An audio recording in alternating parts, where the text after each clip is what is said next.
Tu fais peut-être tout comme il faut. Tu fais attention à ce que tu manges, tu fais un peu d'exercice, tu bois de l'eau, et pourtant, ce petit gras du ventre ne veut pas partir. Il s'accroche, jour après jour, te donnant cette sensation désagréable d'échec. Tu n'es pas seul, et tu n'es surtout pas fautif. Il y a une raison, ou plutôt, plusieurs, et certaines sont bien moins évidentes qu'on ne le croit. Aujourd'hui, on va les explorer ensemble, parce qu'il y a sûrement quelque chose que tu ne vois pas encore, et qui change tout. L'une des premières erreurs fréquentes, c'est de manger trop peu. Oui, c'est contre-intuitif. Mais quand tu manges trop peu, ton corps passe en mode économie. Il réduit son métabolisme et commence à stocker notamment dans la zone abdominale. Ton corps pense qu'il doit se protéger. Pour lui, le gras devient une réserve indispensable. Alors il le garde. Il faut nourrir ton corps suffisamment, intelligemment, pour qu'il se sente en sécurité. Ensuite, il y a l'idée qu'on peut perdre du gras du ventre en faisant des abdos. On l'a tous entendu, mais c'est faux. Tu ne peux pas cibler la perte de graisse. Les crunchs ne brûlent pas la graisse du ventre. Ce qu'il faut, c'est activer tout le corps. Marche rapide, entraînement fonctionnel, musculation douce. Ce sont ces efforts réguliers et globaux qui enclenchent le processus de combustion. Mais ce n'est pas tout. Le stress joue un rôle énorme.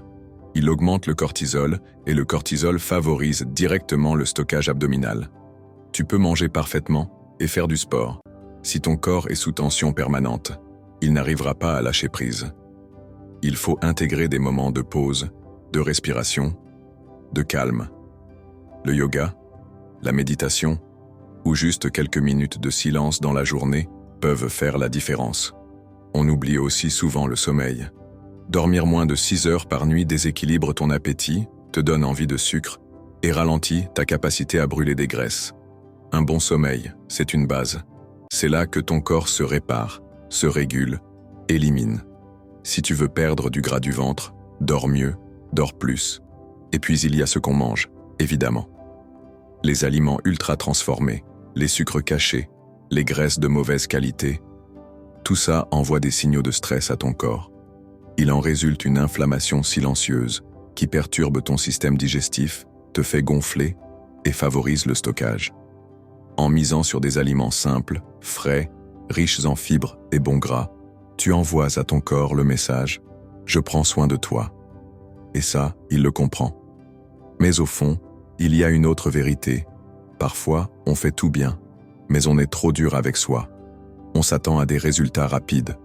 On oublie que le corps est lent, intelligent, mais lent. Il a besoin de temps. Et surtout, il a besoin de douceur. Il faut apprendre à coopérer avec lui, pas à le forcer. C'est dans la régularité, la bienveillance et l'écoute que tu trouveras ton équilibre. Tu vois, ce n'est pas toujours une question de discipline. Ce n'est pas non plus une histoire de volonté ou de manque d'effort. Souvent, c'est une question d'écoute. Ton corps essaie de te dire quelque chose. Il te montre où ça coince, ce qui ne va pas, ce qu'il garde en réserve, parce qu'il pense qu'il en a besoin. Ce gras du ventre, c'est un message. Et comme tout message, il peut être compris, interprété, transformé.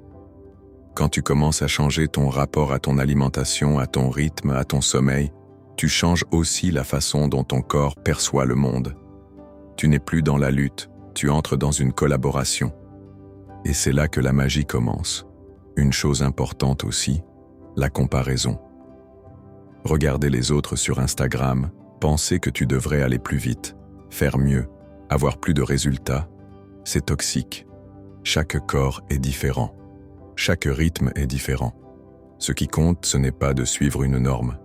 Ce qui compte, c'est d'avancer vers ce qui te fait du bien, à toi.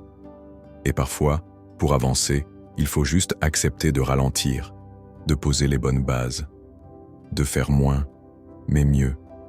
Un repas pris en conscience, une vraie nuit de sommeil, une marche à l'extérieur, une respiration profonde avant de manger.